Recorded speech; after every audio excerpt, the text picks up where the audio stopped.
What is the most important issue for the educators to cope with the technology change in education?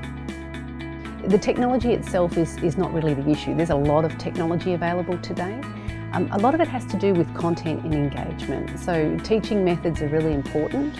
Producing content that is fit for purpose in terms of how you plan to use that technology either in the classroom or for remote learning is really important.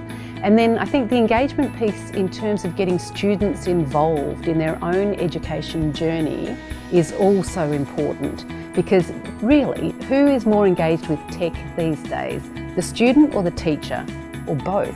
And so how can we actually learn, I think, from the experiences of students with technology, with different types of content, and bring that back into the classroom so that we've got a more modern era of education.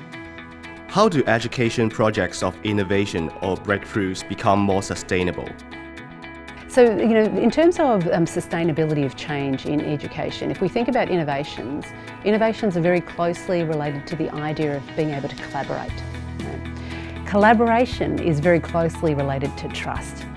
So one of the things that we would love to see in terms of driving innovation in the education system is actually establishing a foundation of trust and collaboration that can be enabled through technology tools. It can also be enabled, I think, through looking at the sorts of things that we want to do in education. What's the sort of content, how are the students actually engaged in that? Also, who are the partners in terms of driving some of that change? When you think about sustainability from a technology perspective, for me that's quite easy. I think about having a proof of concept, having a pilot, and then running it into production. So one of the key things about sustaining technology change, and it's not for the faint-hearted, you have to commit to the long term. You have to think about engaging your partners from the very beginning in terms of who's helping you to build this thing as a proof of concept, who's engaged in the pilot, and will those partners still be engaged together when you actually roll it out in production? Because the production is actually the most important part. That's where you've really got change reaching the masses and where you can make the most impact across a wide variety of schools and students.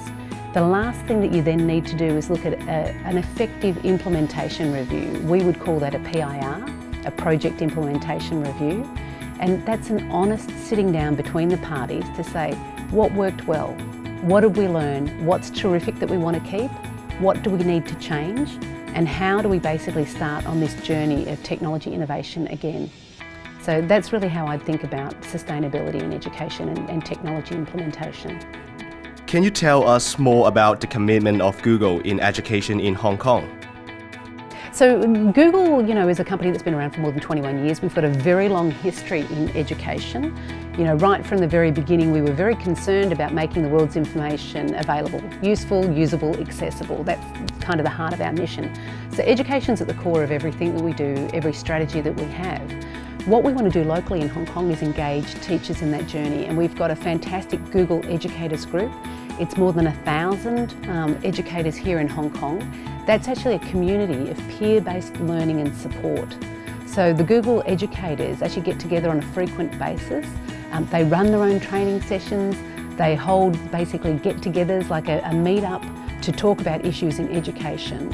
And they're also trialling new tools as well. So that's a terrific resource for educators in Hong Kong to be part of the Google Educator group and really get to understand how technology can play a pivotal role in the classroom, but how can also enable the next generation of students to be innovators and creators for Hong Kong.